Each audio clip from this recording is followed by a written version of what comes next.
grand dialogue. Sigika Foba. Le grand dialogue, l'émission des débats du studio Tamani sur votre radio.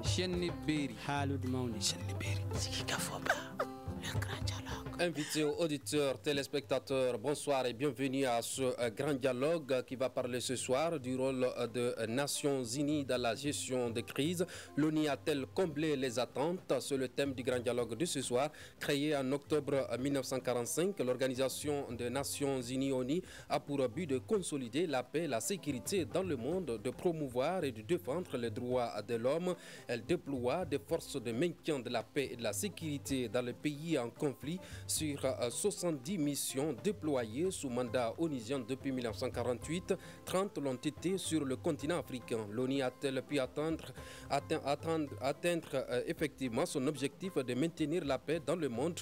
Est-elle toujours crédible aux yeux des peuples du monde? L'organisation a-t-elle besoin d'être réformée? Comment y parvenir?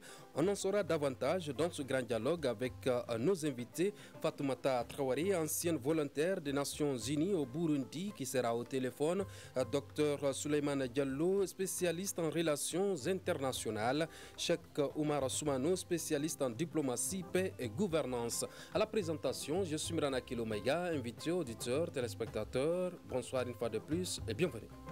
Le grand dialogue. On commence par vous, Cheikh Oumar Soumano, spécialiste en diplomatie, paix et gouvernance. De sa création à nos jours, peut-on se satisfaire du bilan de l'ONU? Bonsoir Imrana, bonsoir à tous nos téléspectateurs qui nous suivent au Mali et puis à l'étranger, et également à mes co-débatteurs, je dois dire, M. Diallo et Mme Traoré. Alors, la question que vous posez, elle est très pertinente. De mon point de vue, aujourd'hui, chacun peut se faire son idée sur le bilan des Nations Unies. D'abord, pour nous, les spécialistes, si on regarde les missions qui lui sont assignées dans sa charte, évidemment, il y a quoi se poser des questions. Parce que quand on parle de la préservation de la paix et de la sécurité internationale, je pense que des 45 à nos jours, si on essaie de voir combien de conflits ont éclaté et combien ont été mal gérés, et qui aujourd'hui dépassent, je dirais, les compétences de l'ONU, vous allez vous rendre compte que nous serons tentés de répondre par le fait que le non va beaucoup plus emporter sur le oui. Et ceci étant, il ne faut pas aussi jeter le bébé avec l'eau du bain. Les Nations Unies, c'est un bel instrument aujourd'hui, en tout cas de coopération, et qui mérite d'être revu de faute en comble.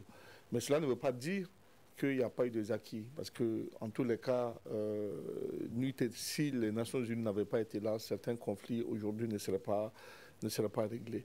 Et donc, moi, je dirais que nous avons un bilan qui est mitigé. Et aujourd'hui, cela va nécessiter véritablement les réformes qu'il faudrait administrer justement aux Nations Unies. Et l'une des principales réformes, c'est de revoir véritablement le Conseil de sécurité, en essayant soit de supprimer le droit des vétos, ou alors de pouvoir élargir les pays détenteurs de ce droit des vétos, ne serait-ce qu'en attribuant un droit de veto à un pays africain. Vous avez dit que les conflits ont dépassé les compétences de l'ONU. En quoi ces conflits ont pu pouvoir dépasser les compétences de l'ONU? Mais si on regarde le conflit israélo-palestinien, moi je pense qu'aujourd'hui, qu'est-ce qui n'a pas été fait? Est-ce que finalement on peut espérer que les Nations Unies auront la possibilité de résoudre cela? Pour moi, ça dépasse les compétences des Nations Unies, parce que toutes les résolutions qui sont prises par les Nations Unies, il y a un des protagonistes de ces conflits-là qui n'en a cure, notamment l'Israël. Aujourd'hui, se dit, on ne peut rien me faire. Parce que vous savez, quand les Nations Unies, à travers son Conseil de sécurité, prend des résolutions, souvent, on peut obliger l'État en question, l'État qui est visé, d'exécuter la résolution, ou bien on va lui obliger. Mais malheureusement, on est face à un État qui n'est pas détenteur de droit de veto, qui n'est pas parmi les 5 grandes puissances des Nations Unies, mais qui aujourd'hui bénéficie d'une protection. Donc de mon point de vue, c'est ça qui fait qu'on est en train malheureusement d'assister de façon spectaculaire à des violations flagrantes des droits de l'homme.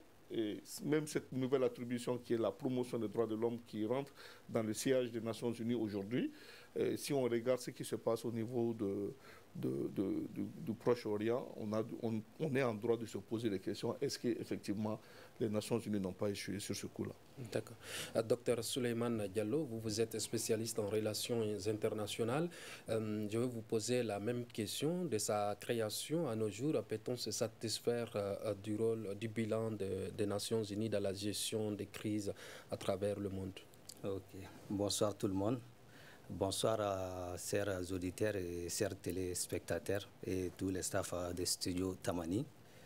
En fait, comme a dit docteur, mon chef Soumano, en tout cas, on doit se mettre en question par rapport au système des Nations Unies, par rapport au maintien de la paix du système des Nations Unies, vu vraiment la gestion de maintien de la paix, surtout, lui il a parlé du Proche-Orient et puis voilà, maintenant moi je vais parler par rapport à l'Afrique ici, sur les 70 missions, il y a eu 30 missions vraiment en Afrique et sur ces 30 missions, aujourd'hui on peut dire qu'il y a seulement 5 missions et depuis 2014, il n'y a pas eu recours aux Nations Unies pour faire une autre mission des Nations Unies, une mission de maintien de la paix en Afrique ici.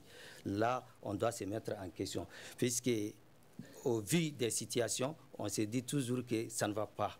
Vraiment, le tableau géopolitique est assombri, ça ne va pas partout dans le monde.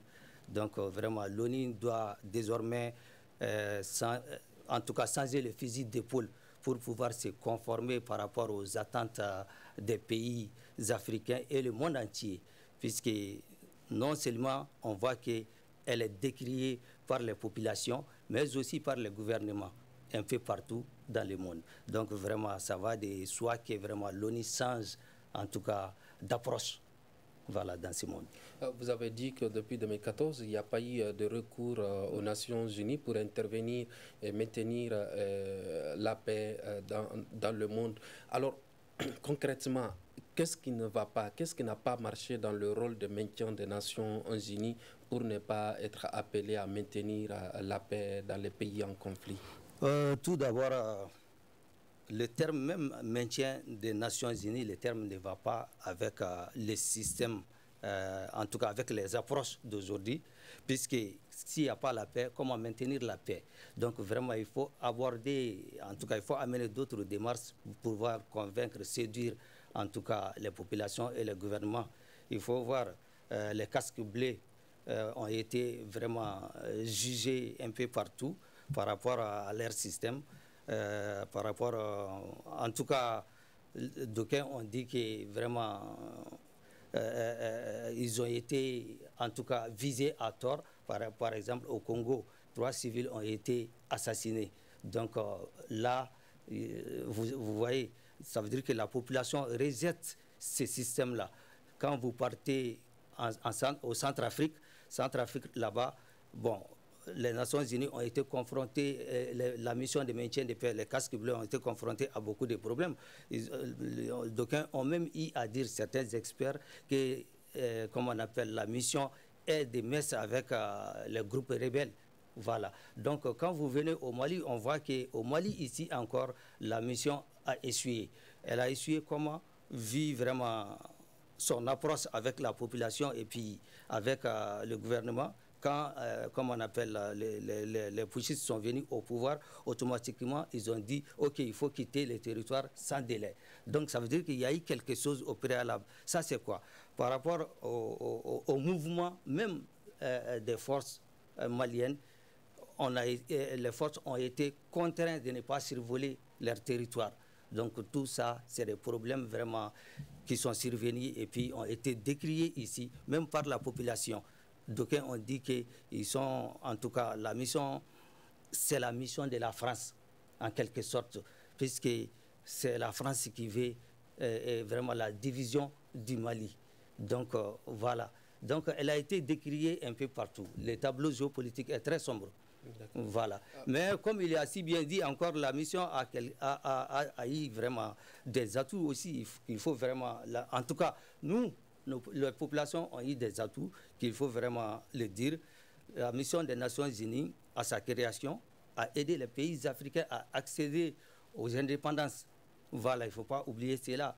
Et puis, il y a d'autres institutions au sein des Nations Unies qui opèrent dans le sens du développement, dans l'humanitaire, dans beaucoup d'autres domaines de la coopération internationale, vraiment qui aident les populations. Mais quand même, la force du maintien de la paix, c'est à revoir. C'est à revoir. Madame Samake, Fatoumata Traoré, vous avez travaillé dans le système des Nations Unies au Burundi. Comment se fait selon vous le travail du système des Nations Unies dans le maintien de l'ordre et de la sécurité?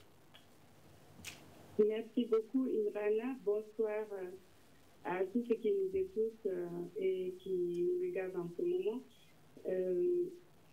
Voilà, je pense que la mission des Nations Unies, c'est tout d'abord de maintenir la paix et la sécurité internationale. Donc, de ce fait, elle a un rôle primordial dans le maintien de la paix dans pratiquement tous ces pays membres et même à travers le monde. Donc, ce qui veut dire que finalement, quand on regarde un peu ce qui s'est passé en Afrique, et vous l'avez même dit en introduction, que la plupart des missions sont déployées en Afrique. Et cela prouve à suffisance que les conflits sont beaucoup plus récurrents dans cette zone-là. Mais quand on regarde l'architecture de la mission, disons, des différentes missions qui sont déployées et même l'architecture même des Nations Unies, on se rend compte que l'Afrique n'a qu'une part infime dans la gestion des conflits.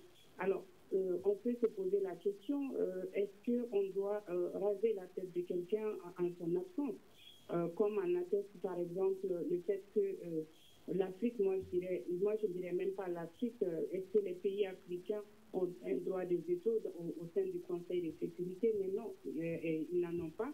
Et à chaque fois, on essaye de faire comme si le continent africain était un seul pays. Ça, c'est déjà un problème au sein du système des Nations Unies. Le fonctionnement du système des Nations Unies également a des ténors. Les ténors, ce ne sont que les grandes puissances qui dirigent presque tout au sein de ce système. Alors, on peut valablement confondre cela parce que c'est eux ce sont ces puissances-là qui financent pratiquement toutes les opérations de maintien de paix au niveau international. Donc, on peut également se demander qu'est-ce que ces puissances-là y gagnent. Donc, c'est là que je vais essayer de répondre à votre question. Pourquoi comment fonctionne le système des Nations Unies et comment s'opère justement ce maintien de la paix au niveau de nos pays. Donc, il faut savoir que le système des Nations Unies a deux grands volets.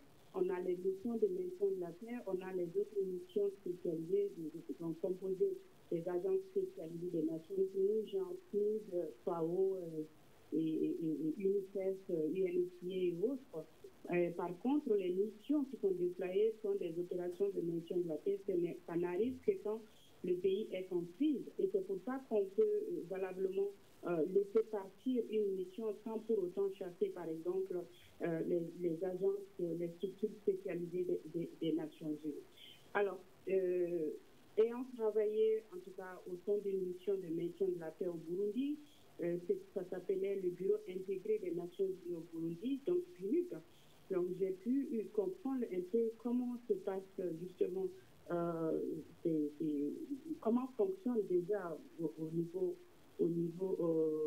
de ce pays-là, cette mission-là. Et je me suis rendu compte qu'effectivement, souvent, la façon dont, ou bien on peut dire l'approche qui est utilisée pour gérer les conflits, souvent n'est pas du tout adaptée à nos réalités et à nos situations. En tout cas, c'est le constat majeur que j'ai pu retenir de cette mission. D'accord. Beaucoup des interrogations ont été soulevées par vos co-débatteurs dont la compétence des Nations Unies à faire face aux conflits armés. Est-ce que vous partagez cette analyse selon laquelle les conflits ont dépassé les compétences certains conflits ont dépassé les compétences des Nations Unies?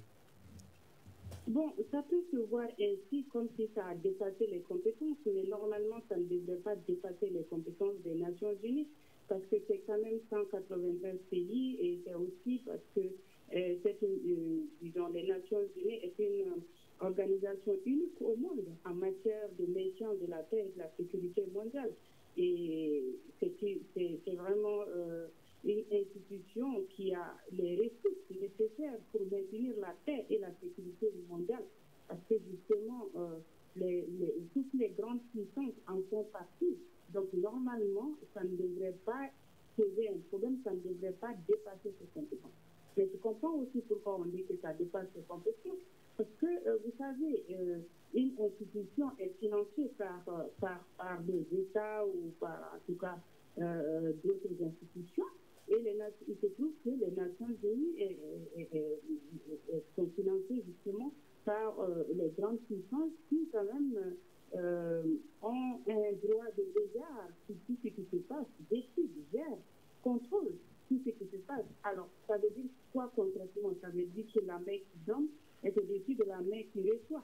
Donc, nous, autres pays africains, pour qui d'ailleurs on pense avoir fait de la charité en maintenant un système qui leur permet d'intervenir à tout moment, souvent on se trouve vraiment dans des situations où on n'a pas voix au chapitre. Donc c'est pour ça que nous constatons sur le terrain qu'il y a un échec total de certaines missions de maintien de la paix. Plutôt que de maintenir la paix, au contraire, on voit que ça attise un peu le conflit.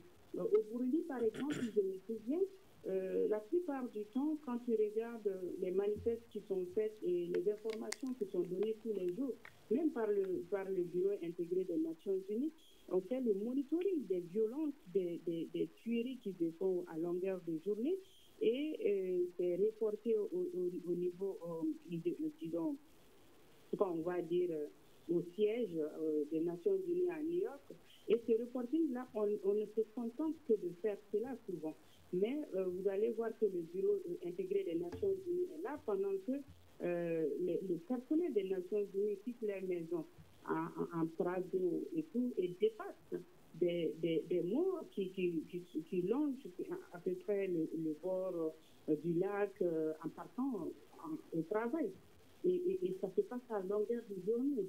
Et on voit que la mission est impuissante vis-à-vis de cela. Alors, l'accent est mis sur quoi? L'accent est mis sur la sécurité du personnel plutôt que la sécurité des populations. Ça, c'est un constat que j'ai fait, par exemple. D'accord. Cheikh Oumar Soumano, de la création de l'ONU à nos jours, est-ce qu'elle est arrivée à mettre fin à des conflits dans certaines parties, dans certains pays où elle intervient? Alors, déjà, ce qui est important de noter, c'est que la paix, c'est un long processus où on parvient à la paix, on parvient à la pacification. Donc, on fait un grand chemin. Mais dès qu'il y a une pause de tension, on va considérer qu'on repart de plus belle. Donc, il faut porter un jugement qu'elle a carrément mis fin à certains conflits. Je dirais que ça, peut-être cette analyse, je vais plutôt mettre un bémol. Je dis qu'elle aura fait beaucoup d'efforts pour essayer autant que faire se peut de faire taire les armes. Je préfère cette formulation. En revanche, le problème aujourd'hui de Nations Unies, c'est qu'on se retrouve face carrément à une organisation qui a pratiquement les mêmes compétences qu'un État. Pourquoi? Quand on regarde la vocation première des organisations internationales, la vocation universelle, il y a toujours le principe de la spécialité. Ça veut dire qu'elles doivent se dire, c'est dans ce domaine uniquement que j'interviens.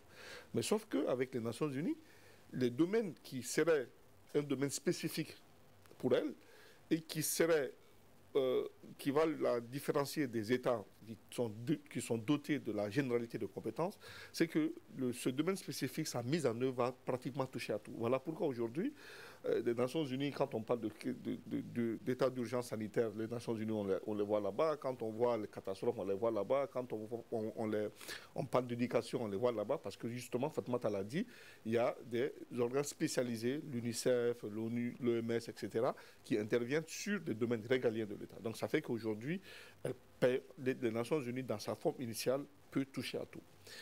Autre problème aujourd'hui auquel on ne peut être confronté par rapport aux Nations Unies, c'est que déjà, elle a décidé de laisser dans la main de 5 pays la gestion de la sécurité. Donc c'est leur vision qui gère la sécurité. Et si déjà cela est reconnu, légalement, ça pose un problème. Ça veut dire quoi? Est-ce que certaines puissances ont intérêt qu'il y ait la pacification quelque part? On se pose la question. Parce que si vous regardez beaucoup de reproches...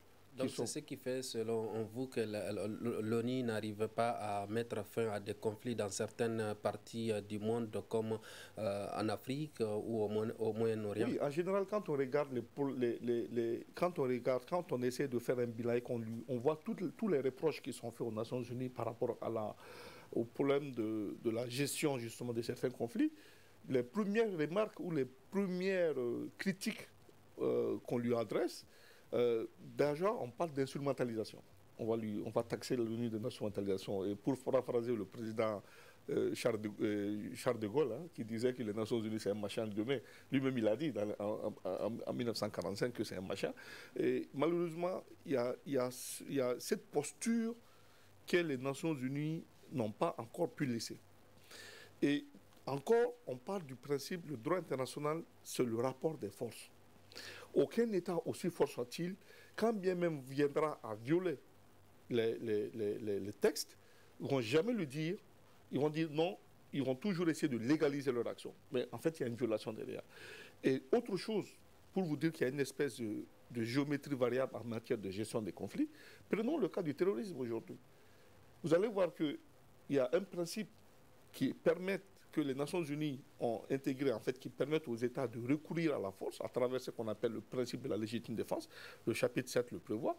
Mais on dit, quand on parle de recours, dès qu'il y a question de terrorisme, on interdit aux États de parler de légitime défense collective, par exemple. Alors qu'il y a certains pays, dont des moindres, et qui détiennent véritablement le droit des vétos, qui, lorsqu'ils ont été attaqués, ont recouru à la force. Pourtant, on était en face d'une situation de terrorisme. Donc, tout ceci aujourd'hui fait que les gens se posent des questions. Mais je comprends.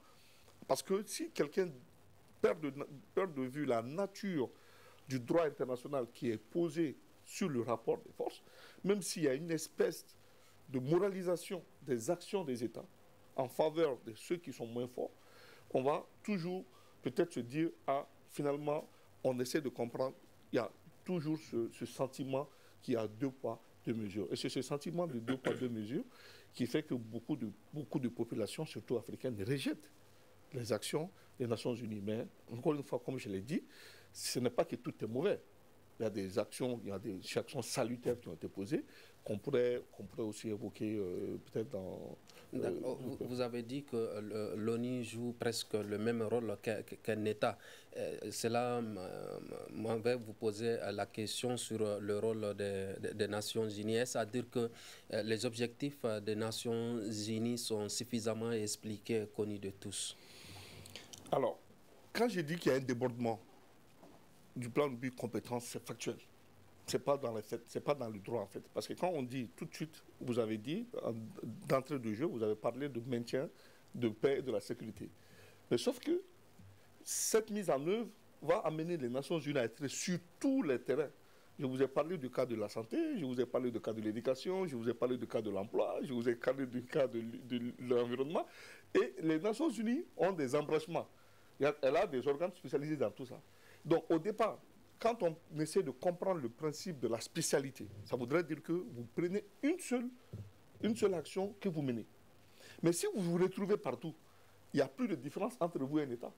Parce que c'est l'État qui, aujourd'hui, d'ailleurs en matière, sur le plan théorique, la première différence qu'on fait entre les organisations à caractère universel et les États, c'est ce principe de spécialité.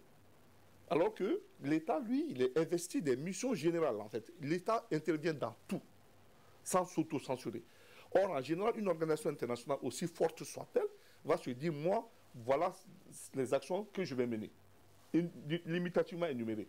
Mais qu'est-ce qu'on voit dans la pratique, sur les faits, sur le terrain? c'est pas mauvais en soi. Hein. Moi, je dirais que c'est pas mauvais. Au contraire, ça donne une certaine expertise parce que c'est plusieurs nationalités sous le coup de fonctionnaires internationaux qui vont travailler sur une question assez essentielle. Quand il y a eu la question de la Covid, c'est l'OMS qui s'est mis en avant. Mais l'OMS, c'est une organisation spécialisée des Nations Unies. Quand il y a aujourd'hui la question de l'éducation, de la culture, l'UNICEF gère, mais sous la coupe de les Nations Unies. Donc, vous voyez déjà en soi, ce n'est pas mal. Parce que dans tous les cas, tous ces États également souverains se retrouvent dans ces organisations internationales. Donc finalement, on a assisté à une espèce de, j'allais dire, d'élargissement de façon factuelle des missions initiales des Nations Unies. D'accord. Docteur Souleymane Diallo, qu'est-ce qui fait selon vous que l'ONU n'arrive pas à mettre fin au conflit principalement en Afrique? Effectivement, je vais faire recours à ce qu'il vient de dire, c'est par rapport toujours au droit de veto, parce qu'il n'y a que 5 États qui détiennent le droit de veto. Maintenant, ne serait-ce que vraiment on élargisse ces droits de veto, à accéder certains États à ces droits, donc là, ça va faciliter les choses. Puisque quand c'est les 5 là, les 5 vont toujours essayer de mettre pression sur les autres. Voilà. Est-ce que ces 5 là aussi veulent qu'il y ait la paix dans ce monde-là? Est-ce qu'ils n'ont pas vraiment leur intérêt dans les conflits? Là, c'est à voir. Donc, il y a des faces cassées. Voilà. Pourquoi l'Afrique n'a toujours pas de siège permanent au Conseil de sécurité de l'ONU, selon vous? Effectivement, l'Afrique a réclamé, en tout cas c'est dans les questions. Réclamé 2 sièges. Voilà, 2 ou 3 sièges même. Voilà. Maintenant, l'ONU, en tout cas, ils sont en train de discuter vraiment là-dessus pour pouvoir donner 3 sièges à l'Afrique. Voilà. Mais c'est quand même intéressant. Même si on a des sièges, si on n'a pas de droit de veto, là c'est un problème encore. Puisque c'est le droit de veto qui permet à un État de voter la résolution. C'est par rapport aux résolutions que les maintiens de la paix sont effectués. Si la résolution va à l'encontre du système, en tout cas du système de gestion des conflits sur le terrain, ça veut dire qu'il n'y aura pas de paix. Donc c'est ça en quelque sorte. Mais est-ce que vous estimez que l'ONU est sincère avec le continent africain? C'est ce que je viens de dire tantôt. Est-ce que ces 5 ces 5 puissances-là, voilà, ont intérêt à ce qu'il y ait la paix dans ce monde? Puisque souvent on se demande, on se dit que les ventes d'armes, hein, ces pays-là peuvent gagner par rapport aux armements et autres. Voilà. Donc beaucoup, par exemple, les fonctionnaires qui viennent ici, hein, en tout cas qui sont déployés, ça va en tout cas diminuer le chômage un peu chez eux et puis partout dans le monde. Donc il y a tous ces facteurs-là qu'il faut vraiment évaluer. Est-ce qu'ils ont leur intérêt à ce qu'il y ait la paix? Désormais, il faut que l'approche change. En commun accord avec les États. Fatoumata, vous avez parlé de la place limitée de l'Afrique dans les instances de décision au niveau du système des Nations Unies. Quelles sont donc les conséquences de l'absence de l'Afrique parmi les membres permanents du Conseil de sécurité? Je pense que les conséquences sont connues. Hein. C'est que les Nations Unies n'arrivent pas à mettre fin à la guerre et au conflit en Afrique. Donc, ça, c'est une conséquence immédiate. L'autre conséquence aussi, c'est le fait que c'est l'Afrique qui a toujours été le théâtre des grands conflits et des grandes crises dans le monde, et où également il y a le plus de missions, le plus de résolutions votées pour intervenir, et le plus de casques bleus déployés. Et ça, c'est vraiment des conséquences. Je peux aussi citer une autre conséquence, c'est le fait que, par exemple, si l'Afrique n'est pas présente au Conseil de sécurité de l'ONU, cela quand même nous renvoie un message. Ça veut dire qu'on estime que l'Afrique n'a pas voix au chapitre, alors que les États, en tout cas selon les principes du droit international, les États doivent être traités de la même façon. C'est ça même l'idée qui est prônée au sein du système des Nations Unies. Donc il y a une certaine égalité du poids des États, des pays qui sont membres du système des Nations Unies.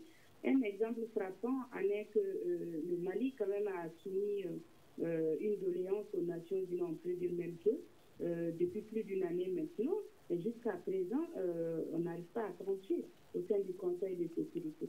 Donc l'absence de l'Afrique, c'est la théorie du siège vide, et cela n'est pas du tout favorable à l'Afrique dans la mesure où nous sommes les premiers à être victimes de toutes ces crises et nous sommes aussi dans des conflits permanents où nous n'avons pas de marge de manœuvre, par exemple, pour décider de la fin de ces conflits-là. Donc, je pense qu'un de mes débatteurs avait aussi souligné le fait que, par exemple, une fois qu'il s'agit de terrorisme, la donne change. Et pourquoi cela devrait s'appliquer à l'Afrique? Je pense que les États, normalement, ont quand même le droit de défendre leur territoire, ont le droit de faire en sorte que la vie des populations et leurs biens soient protégés. Ça, c'est reconnu même par le droit international. Mais vous voyez, ça, c'est déjà un antagonisme qui est là, et dont personne ne cherche une solution, mais qui a quand même un impact significatif dans la vie des Africains, dans la vie des personnes qui sont victimes de ces conflits à travers le monde. Mais est-ce que les demandes de plus en plus récurrentes des dirigeants africains d'avoir un siège permanent peuvent faire effet? Ça doit faire effet, parce que je pense qu'aujourd'hui, les Nations Unies même a conscience du fait qu'elle a échoué. Échoué dans le sens que, c'est-à-dire que les missions de maintien de paix n'arrivent pas à apporter l'effet escompté. Donc, toutes ces démarches des chefs d'État africains pour obtenir un siège, en tout cas, sont valables et ça se justifie d'une certaine manière. Sauf que là où je trouve un problème, c'est qu'au sein du Conseil de sécurité des Nations Unies, ce n'est pas les continents qui sont représentés, c'est plutôt des États qui sont représentés. Alors pourquoi l'Afrique doit être considérée comme un seul État? Parce que c'est ce que je vois un peu dans la façon dont on aborde les questions de l'Afrique, alors que l'Afrique est une mosaïque de cultures, de situations différentes, complexes, qu'il faudra gérer différemment aussi pour qu'on puisse avoir un impact réel. D'accord. Au regard de ce que vous dites, ça veut dire que l'organisation a besoin d'être réformée? Bien sûr, il y a une remise en cause totale du fonctionnement même du système des Nations Unies. Il y a une remise en cause des missions, c'est-à-dire des activités réalisées par ces missions de maintien de la paix à travers le monde, que ce soit en Afrique ou ailleurs. Par exemple, si on regarde le cas africain, rarement une mission de maintien de la paix est arrivée à mettre fin à la guerre, au conflit. On a des missions de maintien de la paix qui ont fait plus de 20 ans, ce n'est pas normal. En plus, le mot maintien de la paix même... Comme en RDC? Comme en RDC, par exemple, donc Monaco, et où réellement on ne voit pas le bout du tunnel. Et je pense que c'est ce que le Mali a voulu éviter en demandant à la mission d'arrêter immédiatement son intervention. Je pense qu'on ne voudrait pas aller à ce scénario. D'accord. Dans vos mots d'introduction, vous avez parlé de réforme de Nations Unies. Comment parvenir à cette réforme selon vous? Mais déjà, je pense que les prémices de cette réforme ont été déjà énoncées dans le rapport de Robert Badinter, un excellent ministre de la Justice en France, qui déjà a reconnu ça depuis dans les années 1970. Déjà, par contre, je vais rebondir un peu sur les propos de celle qui m'a précédé pour dire pourquoi il faut considérer l'Afrique comme étant un État dans ce contexte. Vous savez, aujourd'hui, quand on va demander à l'Afrique, aux États africains de désigner un représentant aux Nations Unies, ça va être très compliqué. À chaque fois que cela a été, les antagonismes, etc., on parle de rapport. Mais pourquoi pas un des pays des Africains, parler des États au lieu de parler du continent africain? Oui, c'est ça que j'ai dit. Moi, je pense que le plus simple, c'est de mettre l'Union africaine qui représente l'ensemble des... Parce qu'en tous les cas, on ne trouvera qu'une seule voie pour le moment. Et ça, c'est quand même si cela doit intervenir, c'est une voie. Et moi, je pense que pour éviter tous les problèmes à la désignation d'un État, parce que les critères de choix, il faut réfléchir à ça et tout ça. Donc, supposons tout de suite qu'on nous demande de désigner quelqu'un, le plus simple, c'est de désigner le continent, le représentant du continent qui, à travers l'Union africaine. Ça, c'était soi-disant en passant. Maintenant, pour moi, aujourd'hui, les réformes, c'est quoi? Vous savez, quand vous regardez les gros contributeurs, certains gros contributeurs sont absents, qui n'ont pas de siège permanent. Je parle du Japon, je parle de l'Allemagne, par exemple, la Turquie, tout ça. Ça leur ferait plaisir de pouvoir intégrer ce cercle très restreint. Mais si vous voyez que l'Allemagne, qui par ailleurs est la première puissance de l'Europe, n'est pas parvenue à se faire entendre, à avoir ce siège, ça veut dire que, encore une fois, pour le cas de l'Afrique, ça va être très compliqué. Donc le plus simple pour moi, la réforme qui va amener les pays à être tous égalitaires, celle qui m'a précédé l'a dit, pour moi, si on croit à cette égalité entre les États, contexte actuel des Nations Unies, moi je pense que ça c'est une gageure. Il ne faut vraiment pas croire en cela, parce que le fait même qu'il y a certains qui détiennent le droit de veto, d'autres n'en détiennent pas, ça c'est problématique. Elle-même, l'Afrique elle a parlé d'un dossier du Mali qui ne parvient pas à bouger, ça c'est l'exemple. Maintenant, ce que je vais proposer, très rapidement, moi je proposerais purement et simplement la suppression du droit de veto. Ça c'est déjà la première des choses à laquelle il faut s'attaquer. Parce que quand on supprime le droit de veto, c'est en ce moment qu'on peut dire que le fait que les États sont égaux en droit devient réel, devient effectif. Mais dès l'instant qu'il y a certains qui ont le privilège d'avoir ce droit de veto, d'autres non, je ne sais pas, en tout cas moi je ne croirais pas au fait qu'il y ait une égalité. La deuxième chose aujourd'hui c'est quoi? C'est de recentrer les missions des Nations Unies. J'ai dit qu'il y a eu un débordement factuel à travers toutes les questions dont se saisissent les Nations Unies. J'avais cité un certain nombre, je vais rajouter l'agriculture, les questions de climat, etc. C'est les Nations Unies qui sont au premier rôle, qui jouent le premier rôle. Donc ça fait trop pour elles. Prenons seulement nos organisations sous-régionales. Qu'est-ce qu'on a pu reprocher à la CEDEAO? C'est parce que la CEDEAO a voulu avoir beaucoup de choses en même temps. C'est ce qui fait qu'elle n'est plus efficace. Donc pour l'efficacité des Nations Unies, en plus de ce que j'ai proposé, la suppression du droit de veto, je proposerai également qu'elle puisse se recentrer sur des choses qu'elle pourrait véritablement gérer avec efficacité. Et troisième et dernière chose, c'est de dire aujourd'hui que les Nations Unies doivent tirer les enseignements de ce qui n'a pas marché. Par exemple, aujourd'hui, elle doit, pour moi, revoir même la prévention, parce que les missions des Nations Unies qui sont déployées ne vont jamais se mettre du côté. C'est-à-dire, en général, elles ne sont pas là pour défendre un pays qui a été agressé.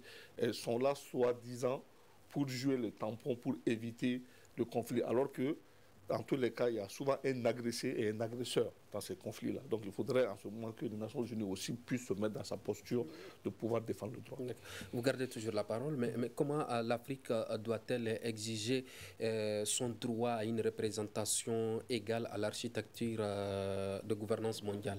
Oui, vous savez, déjà, quand on regarde, même en Afrique, les Nations Unies ont 5 interlocuteurs. Il y a la CEDEAO, il y a la CEMAC, il y a la SADC, il y a le COMESA, et puis il y a la CAC. Voilà les 5 interlocuteurs qui vont d'abord faire le premier travail de résolution des conflits. Donc déjà, les Nations Unies ont reconnu ces structures-là, qui sont toutes celles de l'Union africaine.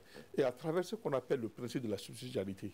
Donc si on veut être conforme pour éviter des problèmes, soit on demande 5 représentants, comme ça chaque région du monde va désigner une, c'est beaucoup plus simple, et ça c'est très compliqué, parce que des États aussi forts, comme j'ai indiqué, le Japon, etc., n'ont pas, malgré qu'ils soient des contributeurs importants, n'ont pas pu quand même avoir ce droit de veto.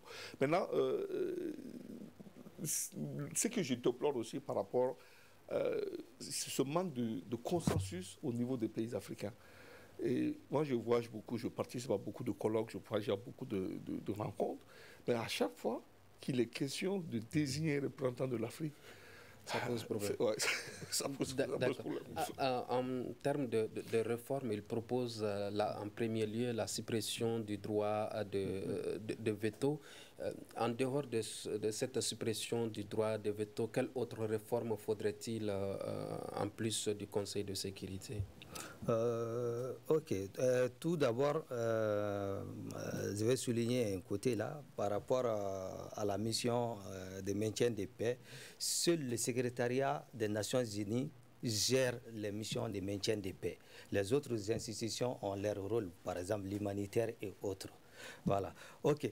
Par rapport à la suppression des droits de veto, oui, j'en suis d'accord, très d'accord. Ça, c'est une solution. Ça, c'est une solution. Maintenant, ne serait-ce qu'on s'asseye avec, par exemple, s'il y a des futures missions, de s'asseoir avec les États et en tout cas, retracer, en tout cas, le nouveau chemin de la mission. C'est ce qui est vraiment à faire. Parce que quand les États n'ont pas la même mise dans la procédure ou même dans le processus de maintien de paix, c'est que les États vont, en tout cas les missions vont faillir.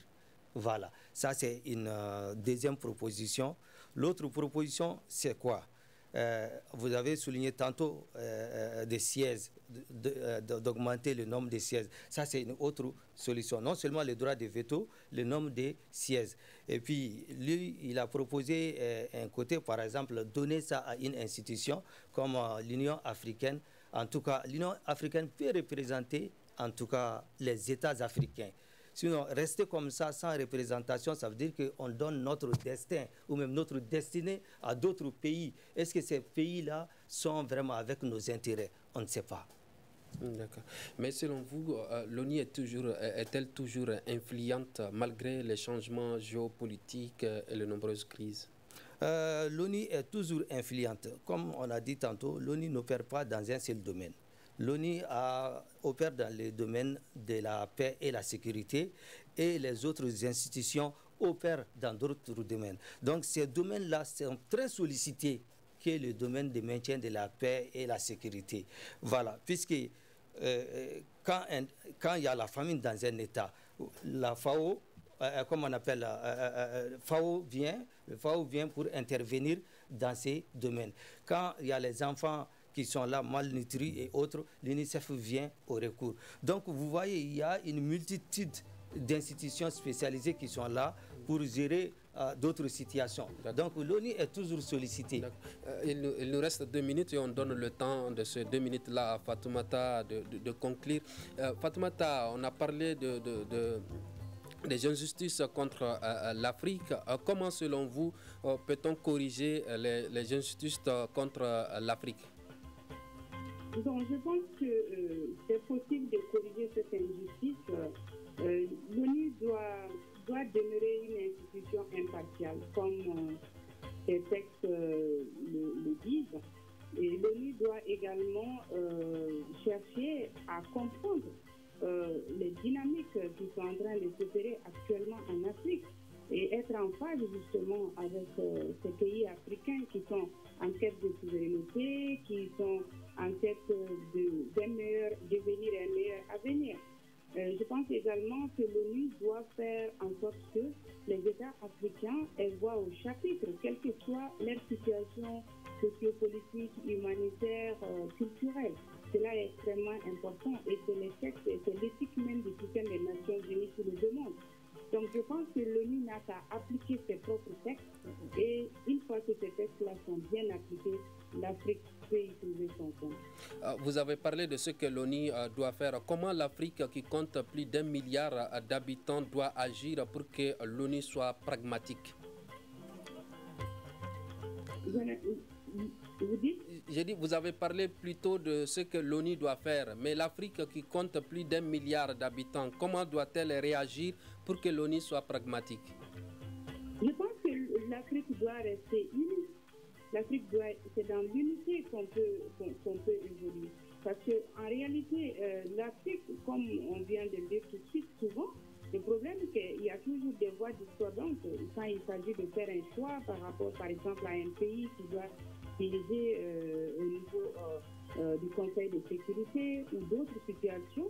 Donc, je pense que l'Afrique doit rester unie, mais l'Afrique doit être aussi intransigeante par rapport à certaines questions, notamment les questions de sécurité. En réalité, nous sommes le continent le plus touché et à ce niveau-là, nous devrions être les continents qui doivent être le mieux consultés, le continent qui doit être le mieux écouté par le système des Nations Unies. Merci Fatoumata. C'est sur ce mot que prend fin ce grand dialogue qui réfléchit sur le rôle des Nations Unies dans la gestion des crises. L'ONU a-t-elle comblé les attentes? Nous étions avec Mme Samake Fatoumata Traoré, ancienne volontaire des Nations Unies au Burundi, Dr Souleymane Diallo, spécialiste en relations internationales, et Cheikh Oumar Soumano, spécialiste en diplomatie, paix et gouvernance. Ce débat vous a été présenté par Imran Akiloumaïga.